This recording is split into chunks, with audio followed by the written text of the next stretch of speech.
Hi everyone, welcome back to Total War Therapy. I'm Alberto, and today, after the leak of the last week, here we are with a video speculation of the possible units and lords and heroes for the faction of the Dogs of War. Thank you for all the support to my channel, and let's begin. Hi, I'm Alberto, I'm a real person, and here you will find the beginner's guide, the battle unit roster, tier list, ranking, and many shorts. So if you wanna support the channel, please consider to subscribe. Now let's start with the legendary lords and heroes for the faction of the Dogs of War, and of course this is only my theory, so feel free to disagree in the comments. Let's start with the Borgio the Besieger. That is basically the most important character of this faction. He's a merchant prince from Miragliano, and as you can see he has a very huge mace, so I expect him to have plenty of armor piercing damage. Now, since he's the Besieger, I expect also that he will have some mechanics linked to the to the siege battles that can be, or that either that he can start with some towers and ramps at the first turn when you're just starting the fight, or that he will boost his own army during the siege battles. They are both viable, and in any case I want him to be great at this kind of battles. In any case, we can say that he has already been leaked a long time ago, I think between Shadows of Change DLC and Thrones of Decay DLC, so it's probably confirmed, and yes, as I said, is one of the most important characters, so if not him, I don't know who else can be the leader of this faction. Then there is Lucrezzia Belladonna. That is a very interesting character because she's basically everything. First, she's the most beautiful woman in the old world, I mean according to many. She's a spellcaster, she's a sorcerer, she's an assassin, and she's a poisoner. Okay, so she's everything. You can use her as a duelist, as a spellcaster, and also as a support hero or lord for the all the poison effects and probably some other support abilities. And I think that she will be a legendary lord. At the time of the leak, she was supposed to be a legendary hero. Then, according to the leak of Legend of Total War, probably she was a lord, so I'm not sure who else can be the other character. For me, it's Midas the Mean, that he's a paymaster from Araby, so we will have a character from that region that for now hasn't been covered yet, because I mean it's there, but it's full of Tompkins and Bretonia, but no the Araby population, so it's cool that we can have a character from that land. And he's basically a support lord, like the paymaster of the ogre, so he will increase the income that you get from sacking a settlement or from the buildings, but I mean in melee it will not be that great, so you have just to use it for the campaign basically. And then it's a great question who can be the legendary hero for this faction. In my opinion, this will be Leonardo da Miragliano. That, of course, since his name is Leonardo, he's considered the most ingenious mind of his age, and he created many stuff like the steam tank. So I expect him to be a legendary hero riding a steam tank with the same model of the Empire Master Engineer. So yeah, it's a cool idea, and then he can boost the technology. Of course, this will be the stat, the attribute that he will boost more, and also something related to the technology, the artillery, the gunpowder, and stuff like that. Now, this is for me the array of legendary lords and heroes. Of course, if you disagree, let me know in the comments. Now let's briefly talk about the possible generic heroes and lords for the Dogs of War faction. Let's start with the mercenary general and captain, that will be respectively the melee specialist, lord and hero version in this faction.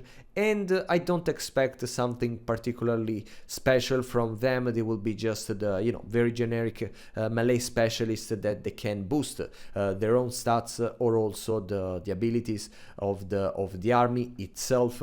it depends on you, but yes, it will be very, very generic. And then we're gonna get the Hireling Wizard. Again, they can be both the Lord and the hero, and they will be even here just some spellcasters with nothing that special about their lore. They just probably will be able to ride a Pegasus, so they will have a flying mount to be more mobile. And then we're gonna get the Paymaster, that is only a generic hero. That will be something close to the Ogre Paymaster for me, so with some abilities that can both support the army during the battle, or increase the income when you sack a settlement, when you are in your province with to boost the economy of your region. And then apparently he will get a specific mount that is kind of a chariot, like the cart of Greasus. That, yeah, he will be full of money, and this will probably be encouraging your army, because of course the Dogs of War, they don't fight for their ideology, but just for the money that they're gonna get. Now we can address the core units that are expected for this roster, that will be recruitable without any mechanics of the Regiment or Renown, but we will address this a little later. But yeah, these units are the same that have been mentioned by Legend of Total War in his very famous and popular leak a long time ago. So I don't know how will work the recruitment, if the armies of the Dogs of War will be able to recruit only these units, and then they can take all the Regiments or Renown, or the Regiment or Renown will be the actual units of this roster. I don't know. In any case, according to the faction, these are the core units. First, the Pikemen, that they are just the anti-large units with charge defense, charge reflection. You already know how they work. The Crossbowmen, that will be with the crossbow, so the missile infantry. The duelists, that they will have some kind of skirmish ability, so they can probably they will have a range weapon, a little range weapon, and they can fire while moving, and also they can have some kind of anti-infantry bonus in as alternative. Then the cavalry, that can be heavy and light, and these it's just a random cavalry that you use it as a cavalry, so charging stuff, but probably only missile infantry and artillery. And then we're gonna get the cannons, that of course is the only artillery pieces that we're gonna get by default. And yes, they work, guess what, as a cannon, so perfect against anti-large units, but at the same time you have to be careful of their position, because otherwise they will not be able to shoot. And then the only unit that is a little more interesting is the Paymaster's bodyguards. That will be the, for me, the great sword version of the Empire of Bretonia, so the most elite unit that at the same time will be the less elite compared to all the other elite units of the other factions. And they will be probably some kind of pikemen again, so with some anti-large attributes, but nothing that interesting. Probably with the Guardian attribute, so they will give some kind of physical resistance to the hero or lord that it's next to them. Now, before moving to the most important section of this video, where we're gonna talk about the Regiments or Renown, that of course are the heart of this faction, I wanted to take a minute to talk about the Halflings, that are a population, we can say, that was quite requested by the community, by the players, but at the same time, I don't think they will ever make a DLC, around them. So it's cool that with this faction we can get maybe 3 or 2 units of them. And what kind of units I expect to receive with this DLC? First, the meat shield, the melee meat shield, that in my opinion it will work like the Narglings, that at least for me, after the introduction of the Champions of Chaos, they are not necessary anymore, okay? Because you have other ways more effective to do the same job, and for the Halflings will be the same, but maybe they will have a very scattered formation. Maybe maybe the stalk, so you can use them with other kinds of tactics. And then we are gonna get probably a missile version of them, and since their arms are not that long, I hope you will not get angry for that, but their range will be quite shorter, at least in my opinion. So they will be cheap but not effective. Probably they will be very easy to recruit, but it's just that. And of course, I expect that you can recruit a lot of them, or maybe you can boost their stats if you get the Empire settlement of the Moot. Then we're gonna get the Halfling Hot Pot. That is basically an artillery piece that I'm not sure how effective can be, because I mean, I don't know if it's yeah, I don't know. Maybe there will be more entities, and in that case it can be a little more damaging. They can have a lot of flaming power, and as you know, the flaming weapons in this game, they have shorter range, but at the same time they have plenty of not armor piercing missile damage. So it's great for me. They will be funny to see, and some of the only some of the very few unique models that they have to create for this faction. Now let's first have a look at the regiments or renowned units from the Dogs of War faction that are already in the game, added with the previous DLCs. Then we're gonna get the Birdmen of Urslo that, as you know, we already got them in the game with the DLC Tides of Torment, again with the legendary hero Bjorg Bierstruck, that maybe will be recruitable also by this faction. This can be something very cool to make. And yes, you already know how they work. They are these Norse warriors, very tough with this pelt that it protects them. Then we get the Golg Man-Eaters that, we already have them in the game. They came with the Omens of Destruction DLC.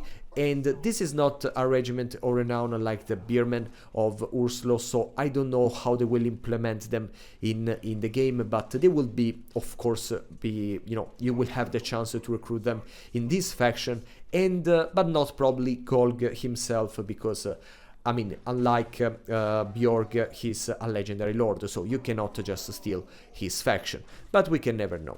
Then we're gonna get the Long Drong Slayer Pirates. That again is a unit that we already got in the game with the DLC Thrones of Decay for the Dwarves faction, and since they are already a regiment or renown, probably they will be recruitable in the exact same way of these other units. And yes, they are just these Slayer Pirates, so unbreakable with hybrid with a pistol and with a sword, so quite great at what they do.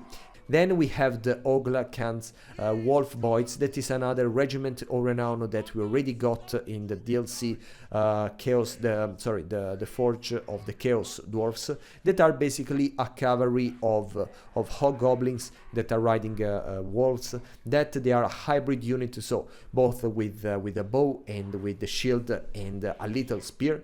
And yes, so they will be recruitable in the same way of the other regiments or renown, even in this faction, or maybe they will be a unit. And I don't know if they will be already in the faction, or you have to buy, even the Chaos Dwarfs DLC if you want to play with them. Then we're gonna get the Ruglut Armored Orcs. That is another unit that was very welcomed by me in the DLC Omens of Destruction, because it's quite cool. They created something very unique because they are orcs with a crossbow, so with armor piercing damage, and better than all the other missile infantry of their faction. And I'm very happy that we can have also them, even if we got plenty of crossbowmen, so it was time to get some bows at least.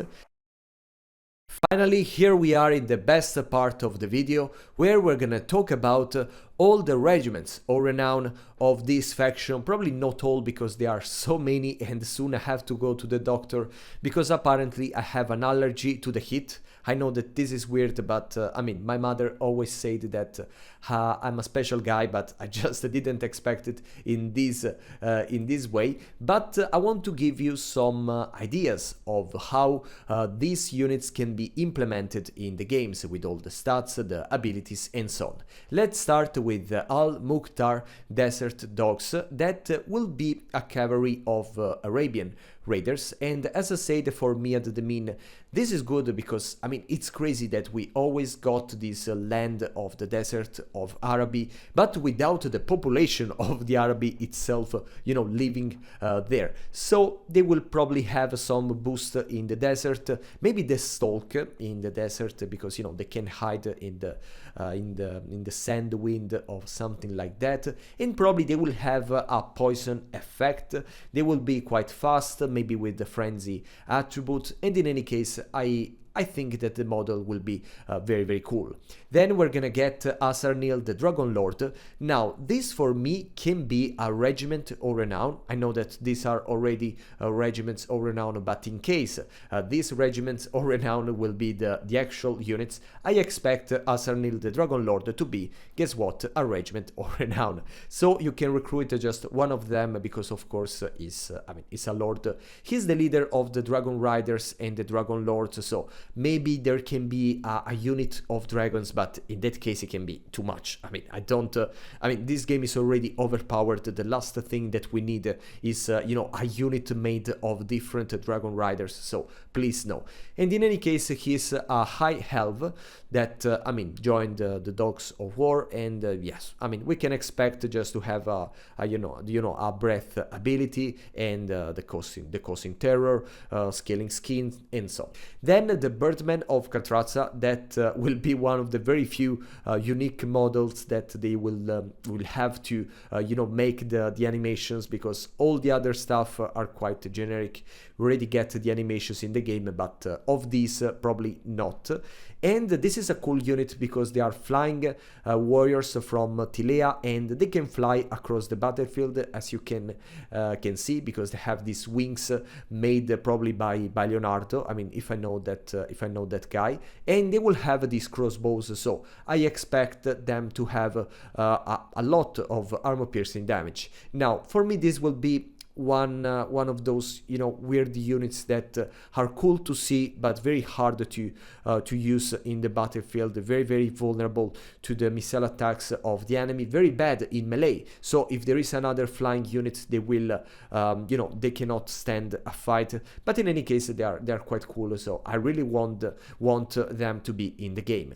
Then we have the Braganza's Besiegers, that are these dark shades basically from the Dark Elves, that they will be equipped with a crossbow and with a great shield that is called Pavis, I guess.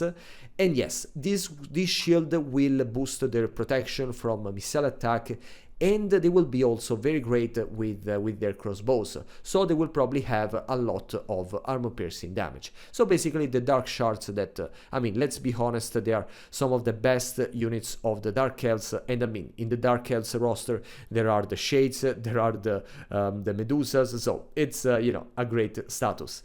Then we have the Bronzino Gallopers Gunner Guns, that this can be an interesting unit because it's a highly mobile artillery. Probably they will work as the artillery of the Grand Cathay, but they will be faster in some way because they are famous for their hit and run tactics. So very versatile, easy to use, but at the same time they will be less strong than the other cannons.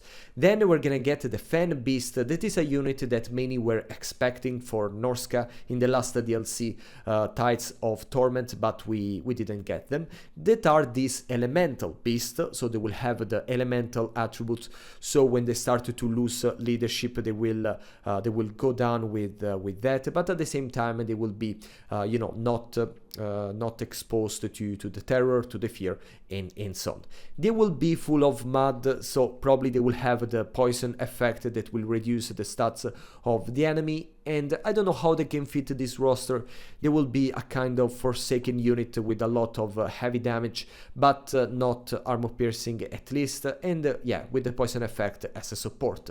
Then we're gonna get the Leopard Company. That is another unit of pikemen from Lucini. I think they are a great addition, but they will work in the same way of all the other spearmen. The only feature I think is that they will, since they have a kind of animal pelt, maybe they will have an increased missile resistance, because as I told you, in this game, if you have a pelt of a bear or of a lion, you have this missile resistance for some reason. But yeah, except that they will be probably better against the monster. They will have the immunity to psychology, so they will not suffer fear and terror. But yeah, pretty much the same of other units like that. Then we're gonna get the lumping crops fighting.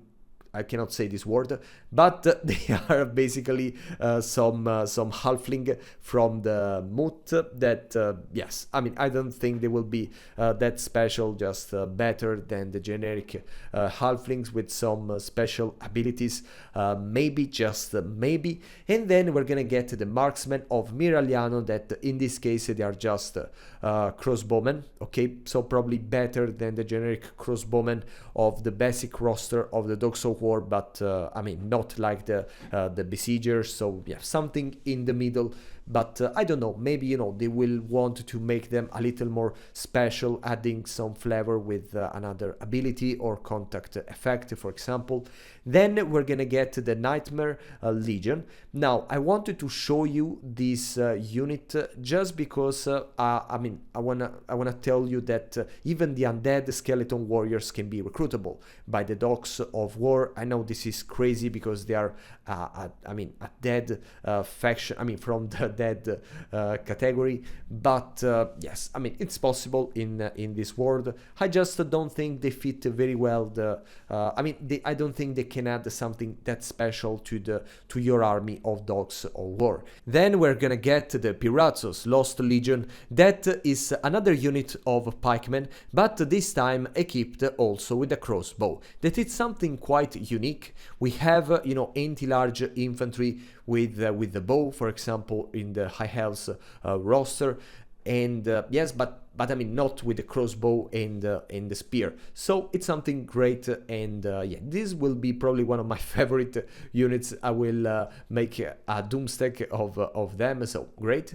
Then we have the Ricos, Republican Guard, that I mean, it's probably, yeah, it's another unit of pikemen, and yeah, in this case, I don't know what will be their main ability. Probably they will be just a little tougher because they look in the model a little more armored. In any case, yes, they're coming from Remas, and they are quite heavy, so yes, they will be tougher, but yeah, nothing that unique. And then we have the Al-Qatani Fellowship, that is another mercenary company that is coming from Tilea, and they are of course pikemen. Even in this case, I don't know what they can have of unique. I can just try to make some speculation about them, but yeah, I just like the model that is quite you know, Roman Empire gladiator, but yeah, probably they will be more aggressive with the frenzy attribute, but yeah, I cannot expect something very different. And then we're gonna get the Tichi Wichi Raiders, that are skinks riding the Cold Ones. That is something again unique, because you know, the Cold Ones in this game are mounted only by the Saurus, so I don't know how this will work, if they will be less strong, they will be weaker, or you know, they will be probably faster than the Cold One riders. In any case, yeah, it's a nice addition to add something more, you know, monstrous cavalry. That, I mean, it's not a monstrous cavalry, but for their standard, probably yes. Then we're gonna get the Vesperos Vendetta. That will be an enhanced version of the Duelist that is in the core units roster, that they will be just better, probably yeah, with the stats increased, and with some kind of abilities like the immunity to psychology, the poison effect. They will be, for some reason, in my opinion, good at the siege battles, and then they're coming from Lucini, if you're interested in that. I expect to be or anti-infantry units, or hybrid units, so with both a little pistol and a sword, or with the dual swords. In any case, yeah, some kind of skirmish unit, very versatile, with the vanguard deployment, of course. Then we're gonna get the Volants Venators, that are another cavalry unit. Even here, I don't know how much special, I don't know what kind of attributes they can add to them. Please write in the comments if you have any idea. Keep in mind that the cool thing about this roster, this faction, is that each of these regiment or renown has his own history. And there is a section in the game when you can read the full description of the unit, so I hope they will do the same for the Dogs of War, because it will be interesting to know the story of each of these regiments or renown. And I think that if some of you want to study all of them, you can find what are the attributes that they can give to these units, to each of them. About the Volants Venators, for me, I have no idea. I really have no idea. I like the model, I like the VU. Probably they will be more aggressive with a lot of charge, a lot of armor, but yes, I cannot say more than that. And then the last unit, they will be the Giants of Albion. That, Albion is the island that now is dominated by Be'lakor. Sorry for my phone. And yeah, this can be cool, because I hope that they will not just make another giant with with the same model, with the same weapon, but if they can make, like in this example, a giant with that is throwing a rock, but also that they have a tree. In that case, can be cool, because we can have a hybrid giant that it's something unique in this game, waiting for the siege giant that probably will come with the next DLC, who knows. And yes, I hope they can make it a little different. Thank you all for following me, I hope you enjoyed the video, and of course write in the comments if you have any different ideas, and let's see very soon.